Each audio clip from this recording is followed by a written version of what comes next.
Pemirsa, kerokan adalah salah satu cara yang sering dilakukan masyarakat Indonesia ketika mengalami masuk angin. Ada yang mengatakan bahwa kerokan tidak berbahaya maupun sebaliknya. Bahkan muncul anggapan bahwa kerokan bisa menyebabkan angin duduk. Angin duduk atau angina adalah nyeri dada yang disebabkan karena kurangnya aliran darah menuju ke jantung. Kondisi ini sering menandai adanya penyakit arteri koroner. Lantas benarkah kerokan bisa sebabkan angin duduk? Anggapan bahwa kerokan memicu angin duduk hanya mitos belaka dan tidak terbukti kebenarannya. Angin duduk disebabkan oleh berkurangnya aliran darah ke otot jantung. Darah bekerja membawa oksigen yang dibutuhkan otot jantung untuk bertahan hidup. Ketika otot jantung tidak mendapatkan oksigen yang cukup, maka seseorang bisa mengembangkan kondisi yang disebut iskemia. Berkurangnya aliran darah ke otot jantung sering disebabkan oleh penyakit arteri koroner. Penyempitan arteri ini bisa disebabkan oleh timbunan lemak yang disebut plak. Di dunia medis, kondisi ini disebut sebagai aterosklerosis. Ada 3 jenis angin duduk yang dibedakan dari penyebabnya.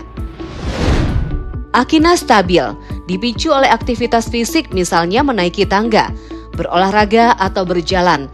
Aktivitas tersebut memicu jantung untuk membutuhkan lebih banyak darah. Tetapi, arteri menyempit memperlambat aliran darah.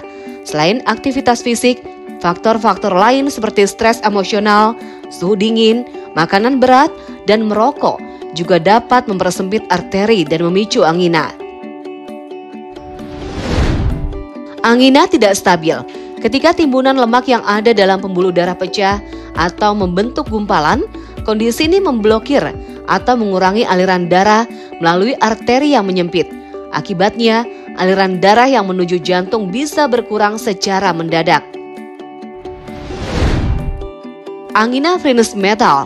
Jenis angina ini disebabkan oleh kejang tiba-tiba pada arteri koroner yang mempersempit arteri. Penyempitan ini mengurangi aliran darah ke jantung sehingga menyebabkan nyeri dada yang parah. Angina venous metal sering terjadi saat istirahat, namun stres emosional, merokok, obat-obatan yang mengencangkan pembuluh darah seperti obat migrain, dan penggunaan kokain dapat memicu angina venous metal.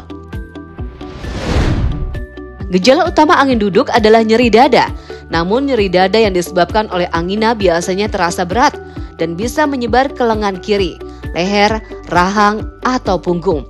Nyeri dada angina juga dipicu oleh aktivitas fisik atau stres. Nyeri berhenti dalam beberapa menit setelah beristirahat. Terkadang nyeri disertai dengan gejala lain, seperti merasa sakit atau terengah-engah. Apakah angin duduk dapat diobati? Pengidap angin duduk mungkin perlu minum beberapa obat seumur hidup.